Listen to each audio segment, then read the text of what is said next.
چلیے میں نوجوانوں سے کہتا ہوں، بزرگوں سے بھی کہتا ہوں، چلیے ایک پریکٹیکل کیجیے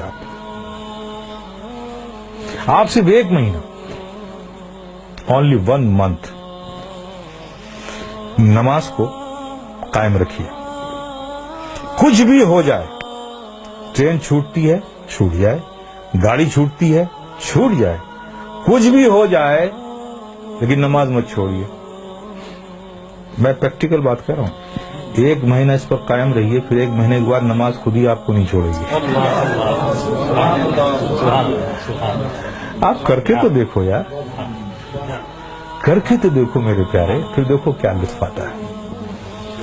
آج تمہیں سایہ بھی ڈرا رہا ہے نا، سایہ سے بھی ڈر لگ رہا ہے نا، نماز کو اپنے سینے سے لگا دو. خدا کی قسم ظلم و تشدد کی کیسی آندیاں بھی چلیں گی نا، اس سے بھی خوف نہیں آئے گا تمہیں. جو بندہ 5 وقت اپنے رب کی بارگاہ میں حاضر رہتا ہو.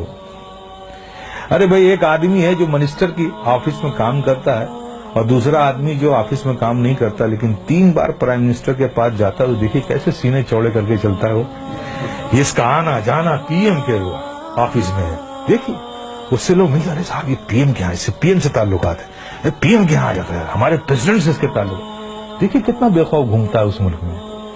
اور تم، اللہ نے کتنا فضل فرمایا کہ 5 وقت تمہیں یہ سعادت نصیب کرتا ہے. میرے بندو آؤ میری بارگاہ، جب تم کھڑے ہوتے ہو تو میں تمہیں دیکھتا ہوں، تمہاری عبادت. اور ایسی حالت میں کھڑے ہوتے ہو، ایسی حالت میں کھڑے ہوتے ہو، چونکہ میں دیکھوں گا نا تو میں جسے دیکھوں اس کی حالت بھی تو ویسی ہو.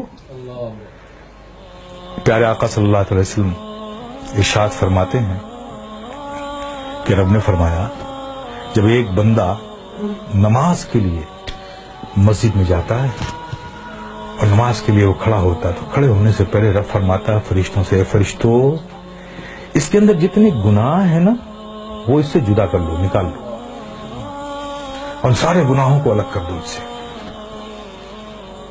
فرشتے اس کے سارے گناہ نکال لیتے ہیں. اب بتائیے سارے گناہ نکل گئے اور آپ نماز میں کھڑے ہو گئے، اللہ اکبر، اور رب کی توجہ آپ پر، رب آپ کو دیکھ رہا ہے، آپ اس کی عبادت میں کھڑے، گناہوں سے خالی ہو گئے. آپ سوچئے اب نماز ادا کر رہے ہیں صدق دل سے، میاں انہماک کے ساتھ، رب کے ذکر میں، اس کی یادوں میں مستغرق ہو کے آپ جو بھی دعا مانگو، گناہ الگ کر لیے گئے، عبادت میں ہو، رب کی بارگاہ میں ہو، دعا قبول نہ ہو. لیکن دیکھیے ہماری مادیت کا اثر دیکھیے کہ وہاں بھی ہمارا ذہن بھٹکتا رہتا ہے. آپ سمجھ رہے ہیں نا. پھر اس کے بعد کیا ہوتا ہے جب وہ بندہ نماز سے فارغ ہوتا ہے، کتنی بڑی نعمت ہے آپ سوچو. نماز سے فارغ ہوتا ہے تو فرشتے پوچھتے ہیں مولا وہ جو نماز سے پڑھنے سے پہلے اس کے گناہ الگ کیے تھے، وہ جو سب رکھے ہوئے ہیں الگ، اس سے یہ نماز سے فارغ ہو گیا، اب اس کا کیا کروں، اب اس کا کیا کروں. تو رب فرماتا ہے جب تم نے الگ کر لیا ہے تو الگ ہی رہنے دو. کتنی بڑی نعمت سے ہم محروم ہو رہے ہیں خدا کی قسم ہے. اس لیے میرے عزیز، میرے پیارے، یہ بہت بڑی نعمت ہے، بہت بڑی نعمت.